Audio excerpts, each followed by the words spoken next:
सो हमारे मार्केट में क्या कुछ बड़ा दिखा आपको? देखिए, पहले तो वैसे आपको फीलिंग्स तो नहीं होंगी, लेकिन हाँ। फिर भी बता दूं, कल इंटरडे में हमने एक हफ्ते का नया हाई छुआ है निफ्टी पर। 24,980 का है, एक हफ्ते के हाई पर पहुंचे थे। दूसरा एक अच्छा डेटा है कि लगातार 4 दिन से निफ्टी हायर लो बना रहा है। पिछले दिन के लो को तोड़ नहीं रहा है, ऊपर का लो बना रहा है। इसका मतलब है कि लोअर लेवल पे निफ्टी पर सपोर्ट आता हुआ दिखा है। ये अच्छा संकेत है। सेम बैंक निफ्टी ने भी कल इंट्राडे में 54,450 का एक हफ्ते का हाई छुआ है। मिड कैप और स्मॉल कैप इंडेक्स भी एक हफ्ते की ऊंचाई पर पहुंचे हैं। तो कल के सेशन में इंट्राडे में तो काम अच्छा हो गया है। मिड कैप और स्मॉल कैप ने लगातार चौथे दिन हायर हाई बनाया है। वो अलग बात है कि बाद में फिसल कर लाल निशान पे बंद हो गए।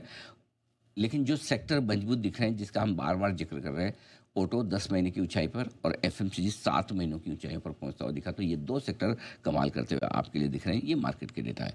अब आइए एचडीएफसी बैंक। 8 दिनों से लोअर लो बना रहा था, बार बार गिरा, लेकिन कल ये सिलसिला उसने तोड़ा है। और कल एचडीएफसी बैंक भी एक हफ्ते की ऊंचाई पर जाकर बंद हुआ है 960 के आसपास। तो ये एक अच्छा संकेत आपके लिए एचडीएफसी बैंक से भी आता दिख रहा है। और नेहा, आपको ध्यान होगा, हम एचडीएफसी बैंक के बारे में बात भी करते हैं कि 940 के आसपास बहुत स्ट्रॉन्ग सपोर्ट है, और वो सपोर्ट अब तक 940-945 की रेंज में होल्ड करता हुआ दिख रहा है।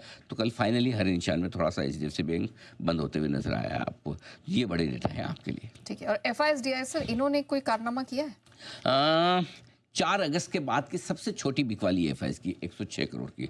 तो बिकवाली का आंकड़ा देखकर आज सुबह सुबह ये जो गिफ्ट विफ्टी का मूड आपको अच्छा दिख रहा है, ये वहीं से आता हुआ दिख रहा है। हाँ हाँ, ऐसा बाकी हो कोई देश दुनिया में थोड़ी ऐसा थोड़ी कि कोई और रीजन से बढ़ रहे हैं। तो मेन रीजन तो ये है कि आंकड़ा बड़ा छोटा दिखा है कैश में। हाँ, लगातार 90 दिन बेचा जरूर है। सामने घरेलू फंड ने लगातार 8वें दिन खरीदारी की है। एफआईएस की इंडेक्स फ्यूचर्स की लॉन्ग पोजीशन अब भी 8% पर ही है, जो कम है। हाँ, एक बात जरूर है कि आंकड़ा सबसे छोटा आया है, ये बाजार को पसंद आया है। ठीक है।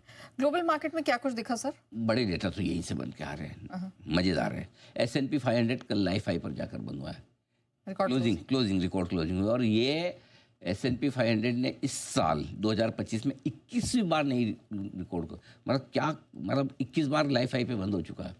ये ताकत दिखा रहा है S&P 500 की। दूसरा, डाउ अपने लाइफ हाई से सिर्फ 136 पॉइंट दूर है। नेस्डेक अपने लाइफ हाई से सिर्फ 100 पॉइंट दूर रहा। S&P 500 अपने लाइफ हाई से सिर्फ 6 पॉइंट दूर रहा।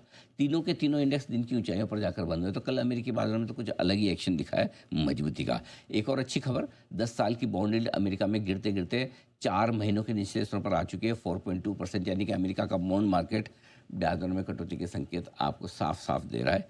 ये ग्लोबल AI डेटा आपके लिए। ऑलराइट। लेकिन आइए, अब जो बड़े सवाल हैं हम उनकी तरफ बढ़ते हैं। और